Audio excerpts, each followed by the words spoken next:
अगर आप पाना चाहते हैं तो देना शुरू कीजिए। सुनने में थोड़ा उल्टा लगता है ना?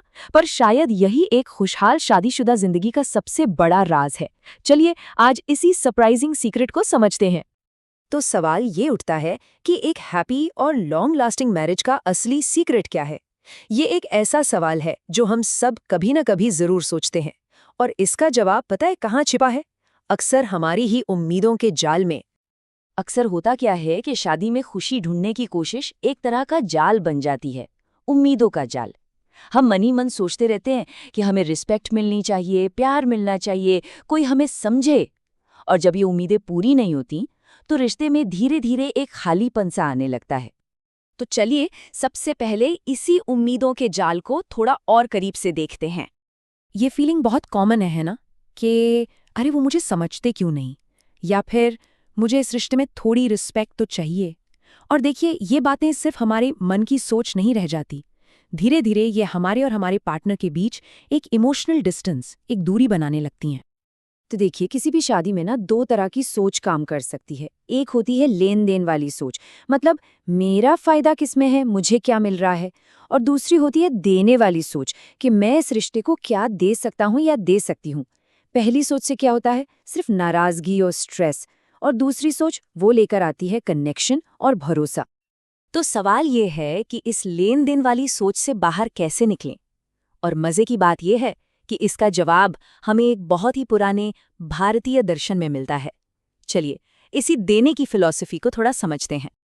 ये जो समाधान है, ये हमें मिलता है पंडित श्रीराम शर्मा आचार्य जी की एक अद्भुत किताब गृहस्थ एक तपोवन से। इस किताब में गृहस्थ जीवन को सिर्फ एक जिम्मेदारी नहीं, बल्कि एक साधना, एक तपस्या की तरह देखा गया है। और इसी फिलॉसफी का जो सार है, जो निचोड़ है, वो इस एक लाइन में है, अगर आप पाना चाहते हैं तो देना शुरू कीजिए। जरा सोचिए इस पर, यह कितनी पावरफुल बात है। ये पूरी सोच को ही बदल देती है, लेने वाली सोच से देने वाली सोच की तरफ। और बस यहीं से असली बदलाव शुरू होता है। और अब आती है सबसे हैरान करने वाली बात।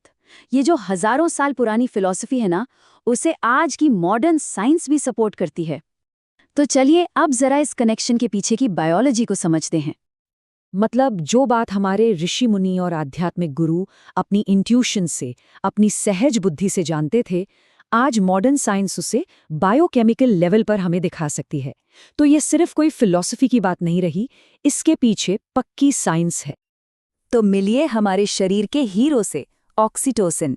इसे बॉन्डिंग हार्मोन या लव हार्मोन भी कहते हैं। ये एक ऐसा केमिकल है जो तब रिलीज होता है जब हम किसी के लिए कुछ अच्छा करते हैं, किसी पर भरोसा करते हैं या किसी के करीब होते हैं। और इससे हमें वो कनेक्शन वाली, अपनेपन वाली वार्म फीलिंग आती है। और फिर आता है विलन, कोर्टिसोल, यानी कि हमारा स्ट्रेस हार्मोन। ये कब निकलता है? जब लड़ाई होती है, बहस होती है या मन में कोई नाराजगी होती है। और ये क्या करता है? ये इमोशनल दूरी और एंग्जाइटी पैदा करता है। तो ये पूरा खेल काम कैसे करता है? बहुत सिंपल है। जब हम बिना किसी उम्मीद के निस्वार्थ भाव से कुछ देते हैं, बूम, ऑक्सीटोसिन रिलीज होता है और हमें क्लोजनेस और ट्रस्ट महसूस होता है।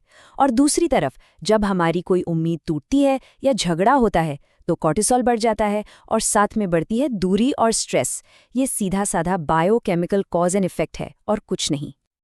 तो ठीक है, क्या करना है और क्यों करना है ये तो हम समझ गए, पर अब सबसे जरूरी सवाल आता है, कैसे करें? इस देने वाली सोच को अपनी रोज की जिंदगी में प्रैक्टिस कैसे करें? इसकी शुरुआत करने के लिए 3 बहुत ही सिंपल लेकिन पावरफुल तरीके हैं। पहला है छोटे छोटे कामों से मदद करना, मतलब बिना कहे ही कोई जरूरत पूरी कर देना। दूसरा, सच्ची तारीफ करना, सिर्फ उनके कामों के लिए नहीं, बल्कि वो जैसे इंसान हैं उसके लिए उनकी तारीफ करना। और तीसरा, और शायद सबसे जरूरी, समझने का तोहफा देना, यानी उनकी बात को सिर्फ सुनने के लिए नहीं, बल्कि सच में उनका नजरिया समझने के लिए सुनना। तो चलिए अब तक की सारी बातों को एक साथ समेटते हैं और एक आखिरी सोचने वाली बात पर ध्यान देते हैं। तो आज के इस विश्लेषण से जो मेन पॉइंट्स निकल कर आते हैं वो ये हैं। पहला, उम्मीदों का जाल शादी में स्ट्रेस की एक बहुत बड़ी वजह है। दूसरा, इसका इलाज है निस्वार्थ भाव से देने की सोच अपनाना। तीसरा, इस पुरानी सोच को आज की साइंस यानी ऑक्सीटोसिन और कॉर्टिसोल की केमिस्ट्री भी सपोर्ट करती है। और सबसे बड़ी बात, एक सच्चा कनेक्शन इस बात से बनता है कि कोई रिश्ते में क्या दे रहा है, ना कि इस बात से कि उसे क्या मिल रहा है। तो ये सब समझने के बाद एक सवाल हम सब अपने आप से पूछ सकते हैं। आज अपने रिश्ते में ऐसी कौन सी एक छोटी सी चीज़ दी जा सकती है जिसके बदले में कुछ भी पाने की कोई उम्मीद ना हो? एक बात का ध्यान रखें, ये सारी जानकारी गुरुदेव पंडित श्री राम शर्मा आचार्य जी के दिव्य साहित्य और मॉडर्न साइंटिफिक रिसर्च पर आधारित है। इसे किसी भी तरह की एक्सपर्ट एडवाइस का विकल्प नहीं समझना चाहिए।